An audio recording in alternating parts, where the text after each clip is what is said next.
Hey, so you think about moving to North Idaho and you want to make sure that you don't make a grievous error or have any regrets when you make that move. So today's video, we're going to dive into that to help you avoid regret when moving to North Idaho.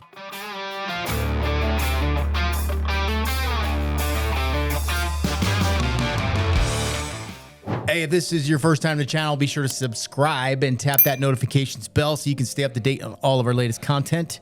Our team gets calls, texts, and emails literally every single day from people just like you trying to learn more about North Idaho. So if you guys are thinking about moving right now or 12 months from now, it doesn't matter. Give us a call, give us a text, email, whatever. Let's get that conversation started. All right, we are here with tips to avoid regrets when moving to North Idaho or Idaho in general. I am joined by the lovely and talented Eric Boardman. What's going on with your hair today, bud? Extra lovely today. No, I'm not an 80s tennis player. We had a brokerage kickball tournament right before this for a local charity it's a special needs school here locally. So all right, good deal. I mean, for a good cause. Can't argue with that. And I found this while I was cleaning out my gun room last night. I was like, you know what? This is just absolutely perfect. Although I have to pull it way back just to cover up the little balding spots, dude. I could probably use one of those because when I'm exerting myself, there's nothing to catch the hair at all. Yeah. I mean, the sweat, excuse me. You perspired on me several times just trying to fight you off. But that's a different story. That is. All right, tip number one, visit in all 4 seasons. Now, that can sound like a lot. That would mean 4 trips potentially, but you could probably knock out a few of them that are on the cusp, if you know what I mean. Like if you come in September, you're still going to get a taste of summer because it's still warm. That's when I first visited. But you're also just starting to tiptoe into fall. You may see some color change in the leaves on the trees. You might find yourself a pumpkin spice latte downtown at Coeur d'Alene Coffee Co. And you might see some Uggs popping around down there on Sherman Avenue. That's the reality of it. So I think it's a very good idea. We have a lot of clients that do that. They will come, especially during the winter seasons, right? And just get a feel for it. Is this a good fit for us? Am I going to be able to handle the winter time here? Things like that. I think those are important things to kind of feel out. Yeah, I think it's especially true if you're coming from a state that doesn't have seasons. Yes. I mean, we've got some clients right now that listen to our podcast and they're coming from the Midwest, like Upers in Michigan. They're like, yeah, winter doesn't scare us at all. Okay, right. It's like negative 25 wind chill. And not that bad here. No, it's like 6 or 7 times more snow. So they're prepared for that when it comes to the seasons. But if you're coming from somewhere where you're not used to changing out your tires on the car or, shoveling your driveway or just being prepared for that part, that is a part of living here. I always say it's not as cold as it gets in like the Midwest. Usually it's 20s here, late, high 20s, low 30s. But definitely if you're coming from somewhere like, Southern California or Florida, which we seem to be getting quite a few of those lately. Quite a few.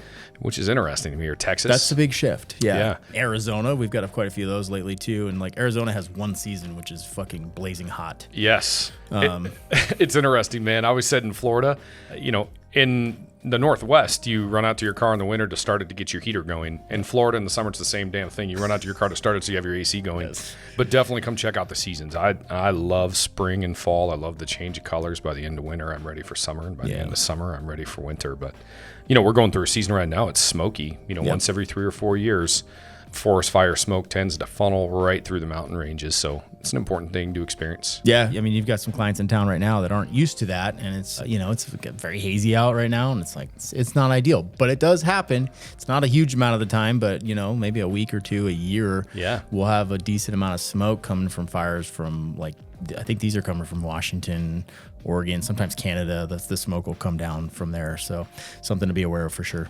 Yeah, stay plugged in. I mean, if you guys are reaching out to us, I like sending people videos in the different seasons, especially if they can't be here, because it's a lot to ask. Come here in summer and you're right, you can kind of catch both.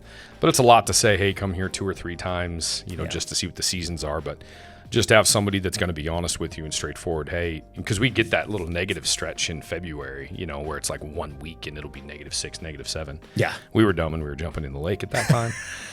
But February is the coldest month. I mean, historically, December, we don't get a white Christmas every year. So yeah, surprisingly, February is the coldest month. So there's nothing worse to us, and I think I speak for our entire group, when somebody moves out here and then regrets it 6 months later. Sure. So yeah, agreed. We will load you with info, probably too much. It'll be a little bit of overload because we want you to be prepared for all those things. Yep. Tip number 2, and a lot of people have expressed interest in doing this, renting before you buy. If you're not able to get out here, a lot of people are looking at a big life shift. And again, they don't get into preparing that year and a half prior to, so they can't generate as much knowledge as they'd like. So it's okay to come in and rent a place for a year and a half. I mean, the best way to figure out whether or not you're going to fit within a community and where you actually want to live within that community is to be a part of that community.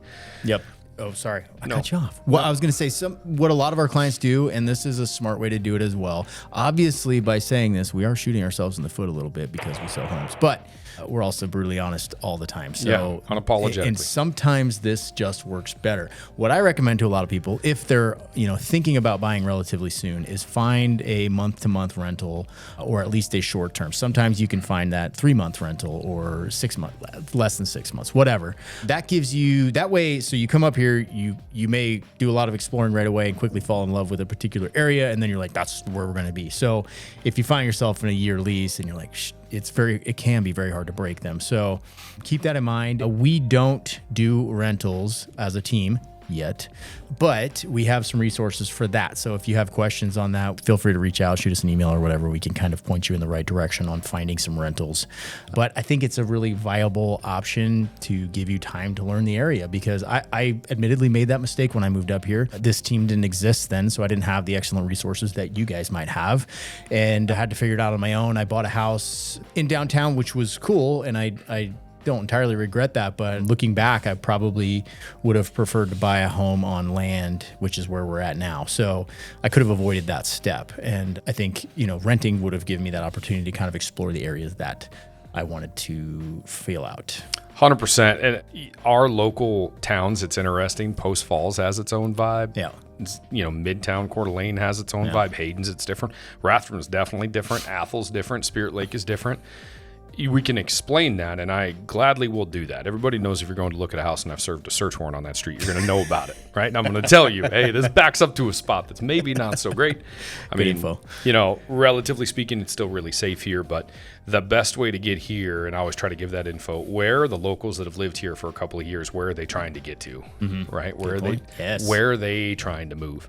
A lot of times it's south of the river. It's that I always call it District 83, but Canfield Mountain Basin, Dalton Gardens, those are pretty desirable. Hayden, those are pretty desirable locations for people who have lived here for a while. So tap into your resources. And not just us. Some people are still going to say there's a stigma attached to real estate agents. We just want to sell houses. But go to coffee shops, get your pumpkin spice latte. Bougie. But get your pumpkin spice latte, but ask people that are local, hey, where's a really good place to live here? What do I need to know about living south of 90 in Post Falls? What do you think about, Coeur d'Alene, any of the neighborhoods that are up there, right? Coeur d'Alene Place, anything like that. Yeah. Ask locals, man. Good call. Just don't go to Starbucks to do that, because you might get a different opinion. Yeah. That's another reason. Find a local coffee shop. There's plenty of them. That's another reason people occasionally regret coming here. They don't realize what the thought process is here. If you're coming from a place where you like maximum government intrusion and abnormally high tax rates and minimal personal freedoms, this place might not be for you.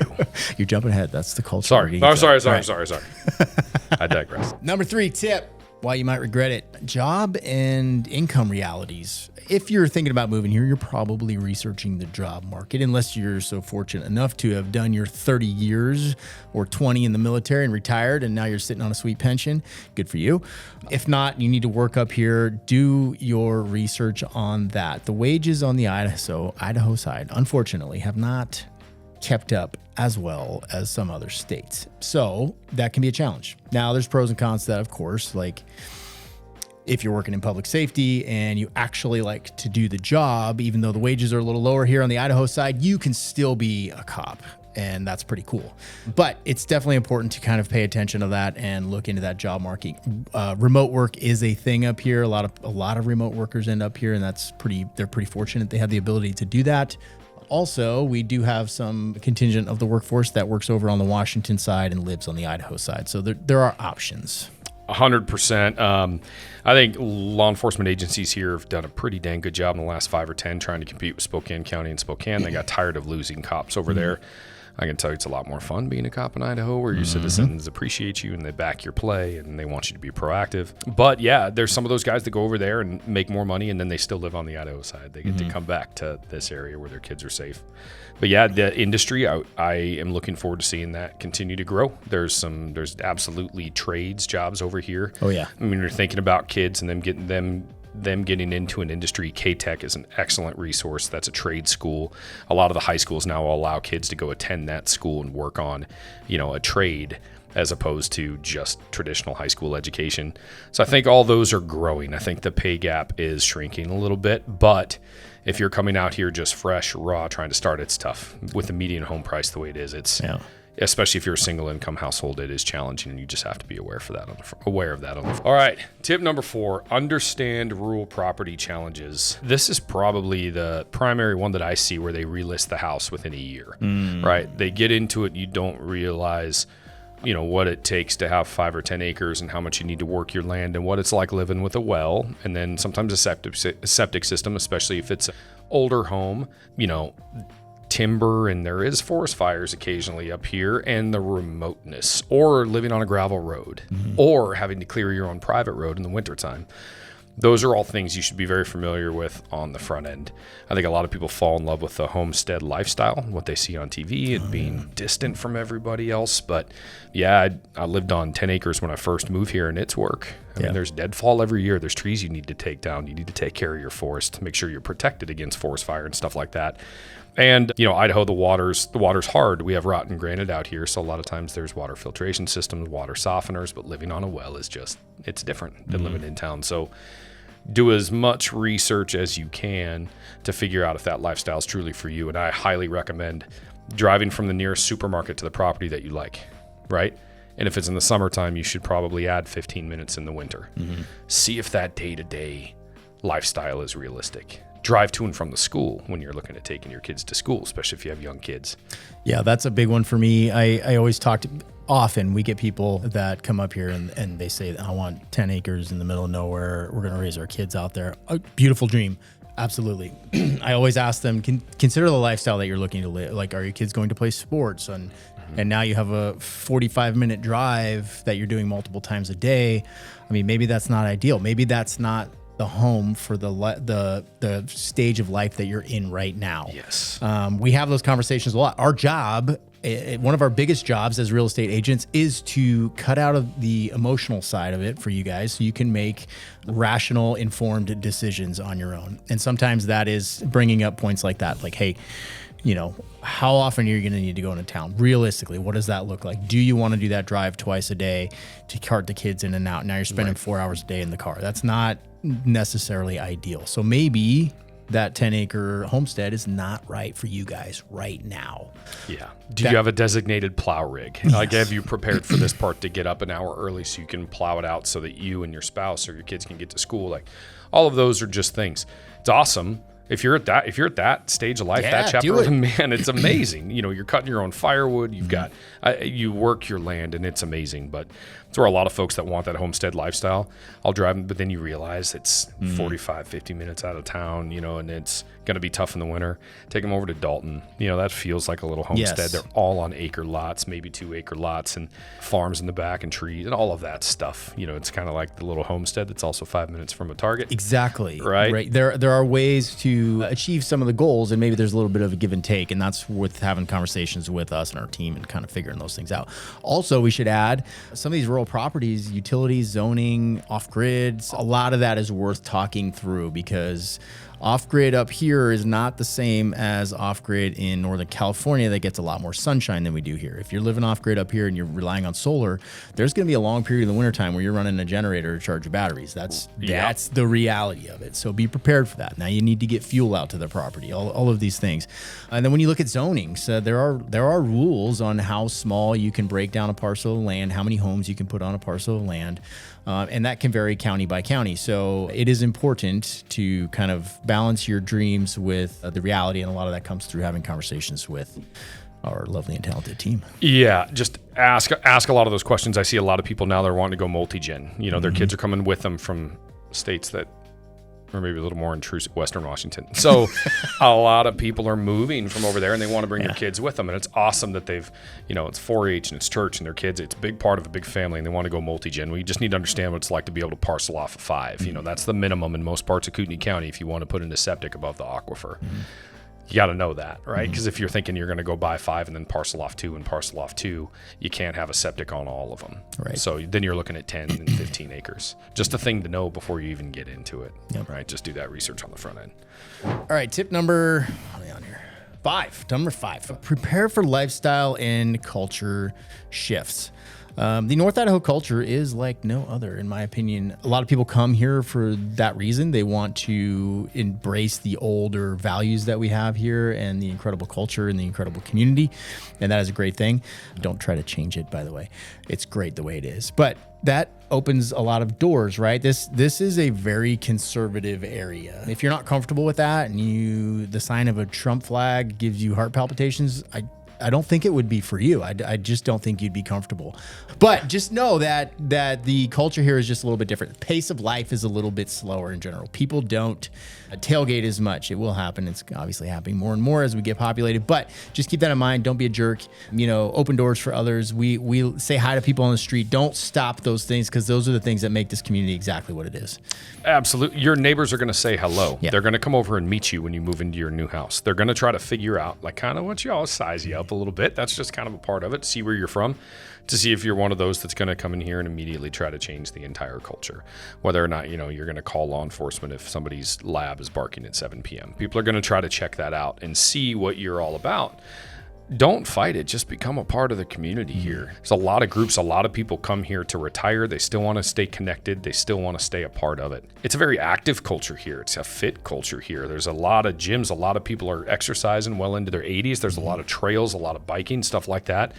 That's the culture. And I say, for the people that have been here the last 10, 15 years, it's wild. Idaho has been kind of insulated from a lot of what's going on across the rest of the country. A lot of people, from talking to these folks that are from South Africa, unique perspective for them, but where they lived and what happened during COVID and how they actually got trapped in New Zealand, which is a crazy story in and of itself, but what different states did there. Idaho was kind of isolated just because we are committed to that individual freedom, whether it's schools and everything else, and there's minimal government regulation. I think people have a tough time adjusting to that. Oh, for sure. I mean, if you like nanny laws and government overreach, then it's probably not for you up here, because the culture here does not embrace that. No, and I don't think it's going to anytime soon. And thankfully, maybe we're insulated. We get lucky with most of our clients we get. Sure, we do. They think a little, I don't want people to think the same, but they have the same value systems. I think that's okay. There's a difference there, right? Like, yeah, it's okay to have different opinions on things. I think that's important. But values, the core values, I think that's what the real draw is up here, because, man, if you share the same values, that's huge. Yes. And honestly, if you come up here and depending on what your profession was and where you're coming from, and you see a gap that you think you can, fill and make better and improve our community, we're really all for that. Yeah. But if it's coming in and saying, well, it didn't work in this state, but it'll work here, and you want to completely change our values and culture, that's not it. We're not asking you to come in and be yes men and regurgitate what everybody else in the state is saying. We want different ideas, right? Yes. You want good, productive members of society here, but don't come in and try to change the culture. It's a losing fight, and after a while, you'll just get frustrated and leave. Boom. So I think this is a good one. My wife's in the healthcare industry. She actually works over in Spokane Valley Hospital. So we're going to factor in healthcare and services. A lot of people moving from big city, that is a primary question, especially if you're coming here to retire. Appointments become more frequent. Wildly enough, our fastest growing, and I think it's our largest business now, is Kootenai Health. Oh, yeah. I believe you're right. Kootenai Health is a level 2 trauma center. They have a really good cardiac rehab program there. And that one's growing like crazy. Northwest Specialty Hospital in Post Falls is growing like crazy. I just had a colonoscopy there the other day. Highly recommend. 5 stars. It's very gentle. Just great experience. Oh, gosh. Took that a totally different direction. But see, we have advanced health services here. We do. Very gentle. We've got all the doctors and dentists and all of that. A lot of people think it's very podunk up here, but no, there's quite a bit here. But if you need something very specialized. You may not find it in North Idaho. You can find it fairly closely if you jump over the border to Spokane. They have the Children's Hospital over there. Yeah, my daughter, who was 7, had a really bad stomach ache one night and it just didn't go away. And she ended up needing to get her appendix removed, which I guess isn't as uncommon as I thought at 7 years old. It seemed weird, but so they've got most of the ped stuff is going to go over into Spokane, but Spokane is 40 minutes from, not a big deal from Coeur d'Alene. They did have a children's hospital when they thought that my son had fractured his kneecap. That was going to be a specialty surgery. Super weird, random. But I took him over there and that was incredible too. Okay. So what about VA? Yeah, there's a large VA hospital up off Mission Drive in Spokane. I drill right next to that. So, you're talking, but that's a great question, especially for the folks that reach out to us. Right. There is a VA clinic that's in Coeur d'Alene. It's down on Davidson. It's right by Kootenai Health. And then there's a large VA hospital that's over there on the west side of Spokane. So if you're going to live in North Idaho, go to VA to the hospital for some of those treatments. They farm a lot out to Spokane Valley, so it's even closer, but 40, 45 minutes. Okay. And that's a big VA hospital. Yeah, and don't worry, ladies. There's plenty of all the fancy lady shit they get done on their face, whatever that is. Oh, but then my wife spends money on. What is it? Botox. Yeah, that's a big one. Yeah, there we go. That's one of them. Yeah. Clearly, we don't know what we're talking about there, but it exists here, so at least you have that. Yes, and there is, and I truly think our healthcare industry is growing like crazy. I'm going to forewarn you, if you get up north and you're like Sagal, Sandpoint, it decreases significantly. Bonner General Hospital doesn't have the best reputation. I got a lot of flack for mentioning that in a past video. And when we say things like that, we're not talking about the men and women that work there, right? No. It's just the facilities and the services they can provide are not going to be the same. That's just the reality of it. Right. It's not saying the nurses aren't amazing. No. I'm sure they're amazing. I'm not saying that. No, and I hope it continues to grow, and I hope there's more invested into that. Yeah. But you're just not going to find the same availability, especially for specialties up north as you are down here. A lot of that's going to get farmed out to Kootenai, so it's something to kick around. Okay. All right, tip number 7. Who's keeping count? Build a local network early. So this is important. We harp on this a lot. And very fortunately, a lot of people that reach out to us are extremely interested in doing this. And this is how you can ensure your success when you move to a new area, is to build a network of people that you can rely on. And we have a lot of ways to do that here. There's a ton of churches. There are veterans groups. There are retiree groups for law enforcement, firefighters, knitting groups, whatever you're into. There's a group here that does it. And we always recommend go out and just start meeting people. If you're not involved in any activities, just go to the coffee shop and hang around. Somebody's going to say hi to you and strike up a conversation. It'll probably be our buddy Ron. And just do that, because it will make the quality of life much better to have people that you can rely on. This is a general principle in life, but definitely something you should do when you move up here, because getting involved is what helps a community grow and become amazing. It's a lot easier to do that when you realize that you're moving somewhere where a lot of the people hold a lot of your same values. Then you're not as apprehensive, because you're not as apprehensive meeting somebody new, because it ultimately comes down to that one conversation where everybody's like, oh my God, you voted for him. And then it's just immediately vilification, right? Yeah. Talk to people from other parts of the country, and it sucks that it's like that within their own community, where they have to hide something about themselves. And it's not to say everybody here votes the same or thinks the same. That's not what I'm saying at all. But when you realize the majority of people are for it to keep our community one of the best places in the country to grow and raise a family, it's awesome. And you see it with some of the facilities that are around here. The Croc Center. Croc Center is a huge gym, big pool. There's a lot of programs there that are intended to be a central community hub. So go there. My folks still go there. I say they're doing swim lessons. They're doing like water aerobics, but because that's they're cute. They're in their 100%. I was like, oh, Mom, do you have swim lessons this morning? Because I'm an a-hole. All right, I own that. But they meet a lot of really cool people there, and it's wild when I'm talking to somebody. One of them's a volunteer at Hauser Fire. She does swim lessons with my. It's just funny the way the way the network works. That's great. This area is not so big that those networks aren't going to overlap. It's still very much a growing city with a small town mentality. So get out there and meet people. That's the fun part. Yep. You don't have to be alone here. Like, there's other people from similar walks of life, man. Get out there. And foundations. I mean, I'm part of the Red and Blue Foundation. There's a lot that gives back to our local first responders and military. Yeah, here's the bonus tip. As you are looking to expand your network, work with local experts. Find people that have established networks that will steer you towards other individuals in the moving process that they trust with their own families. Yeah. That aren't going to impact their own pocketbook, that are truly going to pass on as much knowledge as possible to make the transition as smooth as possible. Again, I go back to part of our culture here, which is part of the 20-year throwback, is people are eye contact, handshake type of people here. So go with those that are reputable. The most significant part of your reputation is verbal, like face-to-face verbal part of your reputation. That's what means the most here. So get involved with a network that is going to pass that knowledge on to you. It just gets you a little bit ahead of the curve. Yes. And, if you guys listen to you've made it this far in the video and we're 28 minutes in, so congratulations. But if you guys follow us and listen to us, you know that we are unapologetic in always speaking the truth, even to the detriment of our pocketbooks at times, because it's important to us to always maintain integrity. And some of that's just who we are. Some of that's based on our backgrounds as former cops. But our team is all former first responders and or veterans. We have just a solid group of people, whether we're serving a search warrant or writing an offer on a home that you want to purchase, we've got you covered. And the best benefit is we will recommend people to you, such as lenders, contractors, people that we have personally vetted, people that we personally know or other clients have used. And, we do it out of the knowledge that they are going to do the best job for you and serve their clients as we would serve them. We don't get kickbacks or anything like that. We never want that. We want to be able to genuinely recommend people for their ability to serve clients. And I think that's the key to getting to know local experts.